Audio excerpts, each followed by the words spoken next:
Halo semuanya, perkenalkan nama saya Olga Vesci lagi dari Prodi S1 Informatika dengan NIM 11S22005. Di sini saya akan menjelaskan tentang praktikum 13 di WIDAS Project kita kali ini. Yang pertama, kita akan membahas tentang pointer 1C. Definisi pointer 1C ini, 1.C, itu maksud .c itu adalah bahasa pemrogramannya yang kita pakai sekarang bahasa C. Jadi kita buat .c. Nama pemrogramannya itu pointer 1. Deklarasi pointer adalah langkah pertama untuk menggunakan pointer.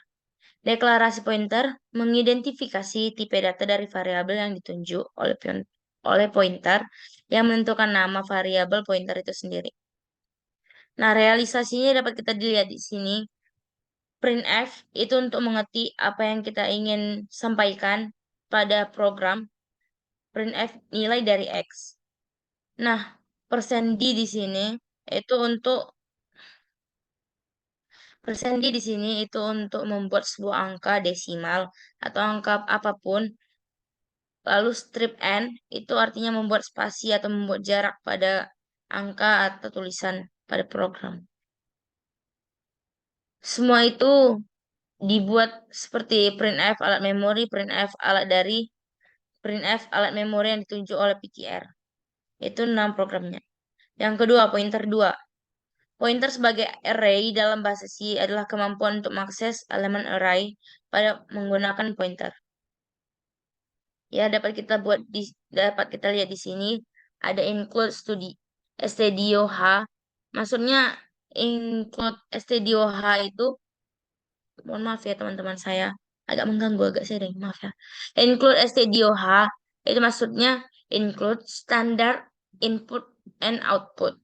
Jadi tanpa stdio_h itu nggak berlaku yang namanya misalnya itu %d, strip n, %s, itu nggak berlaku kalau tanpa stdio_h. Lanjut, pointer 3. Di sini agak panjang ya penjelasannya. Dapat dilihat sendiri ada malloc, ada calloc, ada reloc. Nah, kita di sini udah penggunaan malloc. Malloc, calloc, and reloc. Yang pertama kita buat dulu malloc. Malloc itu semua nilai-nilai yang setelah pemakaian malloc. Jadi codingannya itu nanti seperti yang kita lihat di dalam layar. Sama seperti itu juga kalau setelah nilai-nilai kalok itu apa hasilnya, itu yang dihasilkan oleh codingannya. Lanjut, pointer 4. Pointer sebagai parameter fungsi digunakan untuk mengirimkan alat memori dari suatu variabel ke dalam fungsi. Dalam konteks ini, parameter fungsi yang berupa pointer disebut juga pointer sebagai parameter. Atau kita bisa disebut dalam bahasa Inggris atau bahasa gaulnya pointer to parameter. Pointer sebagai parameter fungsi juga melibatkan penulisan tipe data pointer dalam daftar parameter fungsi. Ya, bisa kita lihat di sini nilai sebelum ditukarnya ada. Ini void swap. Swap maksudnya nilai sebelum ditukar dan nilai setelah ditukar. Makanya printf, kita ketik di sini printf nilai sebelum ditukar. Seperti ini. Lalu swap kita buat setelah berganti nilai setelah ditukar. Nah, di sini dapat kita lihat lagi ya aplikasinya ini hasilnya. Yang harusnya awalnya A itu 5, B 10. Dinilai setelah ditukar A menjadi 10 dan B menjadi 5. Tujuan dari kode tersebut adalah untuk mengilustrasikan penggunaan pointer sebagai parameter dalam fungsi untuk melakukan pertukaran nilai antara dua variabel. Ini cuma berlaku untuk dua variabel ya, karena dia swap A dan B. Lanjut, pointer 5. Waduh, hilang. Pointer 5. Ini pointer sebagai nilai kembalian fungsi. Ya, sama seperti pointer-pointer di atas, dia juga mencari elemen. Ini elemen %d. %d itu aku tadi udah jelasin kalau itu berdasarkan angka, desimal, terus kayak angka-angka gitu lah pokoknya. Tujuan dari kode tersebut adalah untuk mencari posisi atau indeks suatu elemen tertentu. Dan kemudian menghasilkan hasilnya di dalam fungsi main. Ya, kita masuk ke dalam penjelasan tantangan. Yang pertama, tantangan str, anjir, adalah fungsi yang digunakan untuk mencari kemunculan pertama dari suatu substring. Substring itu maksudnya potongan kata dalam sebuah string ya. Nah, kita yang kedua str top. adalah fungsi yang digunakan untuk memecahkan sebuah string menjadi token-token yang dipisahkan oleh satu atau beberapa delimiter atau pemisahnya. Yang str dapat kita cek di sini, itu potongan dalam sebuah kalimat. Belajar Daspro, lalu Daspro. Nah, di sini dapat kita tengok di bawah, substring ditemukan di Daspro. Karena needle-nya itu kita buat Daspro. Jadi potongan katanya atau substringnya itu di Daspro. Lanjut. Yang kedua, strtalk. Ya, sebentar ya. Oke, kita cari nih. Hai, semoga sukses dari Del. Nah, delimiternya itu kita buat koma. Nih, di sini ada koma kan? Ini koma. Nah, di kalimat yang substring atasnya itu ada ini koma. Jadi aplikasinya nanti itu pemanggilan selanjutnya. Itu kita buat tokennya. Tuh, hai, semoga sukses dari Del. Karena komanya kita hilangkan.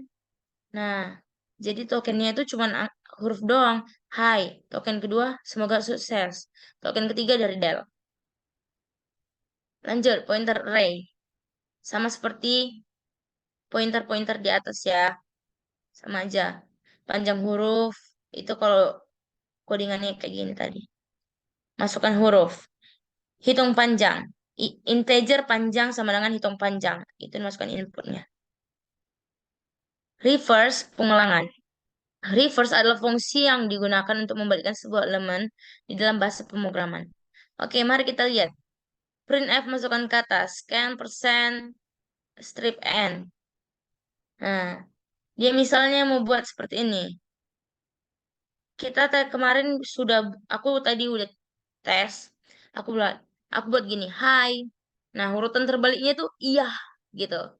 Terus kalau aku masukkan kata saya dan kamu, ini saya dan kamu, urutan terbaliknya itu Uma, not Ayas. Nah, kayak gitulah guys ya.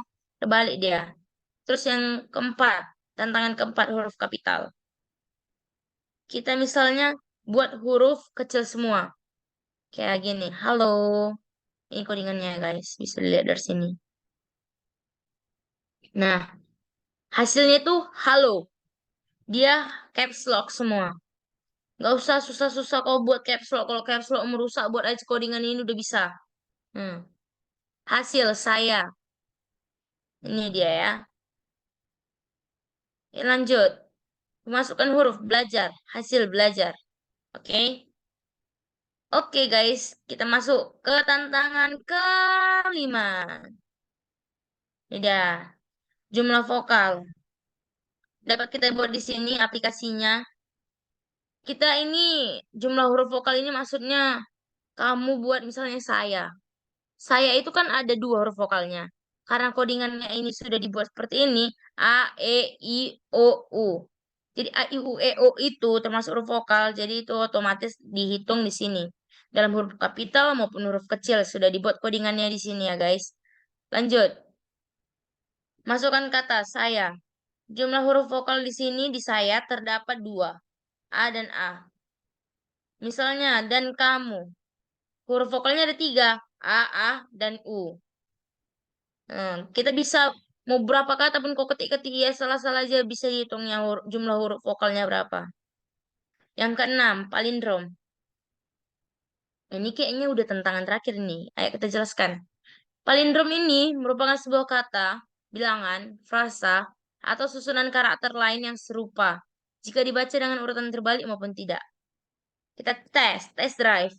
Ini codingannya, printf, scanf. Nah, aku mau menjelaskan di sini, printf sama scanf. Scanf itu tidak berjalan tanpa adanya printf.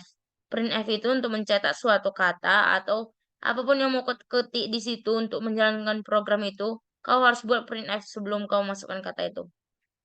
Oke. Ini dia is palindrom. Printf, palindrom, string n. Ini strip n ini udah aku jelaskan tadi ya, dia itu untuk membuat spasi atau membuat jarak. Nah, kayak gini. Kita buat malam. Contohnya. Kalau dibalikan, dia sama kan? Malam, malam. Hmm. Jadi itu termasuk palindrom. Kalau ini INI dibalikkan INI juga, maka palindrom. Nah, kita coba yang bukan palindrom, misalnya naik. Itu nggak palindrom kan? Karena kalau dia dibalikkan jadi KIAN, bukan NAIK lagi. Makanya di sini dia dibuat bukan palindrom. Itulah ya guys, yang bisa aku jelaskan tentang praktikum ke-13 kali ini. Mohon maaf lahir dan batin jika banyak kesalahanku, tapi kayaknya nggak ada lah. Maaf ya semuanya. Terima kasih sudah mau menonton. Makasih ya guys. Love you.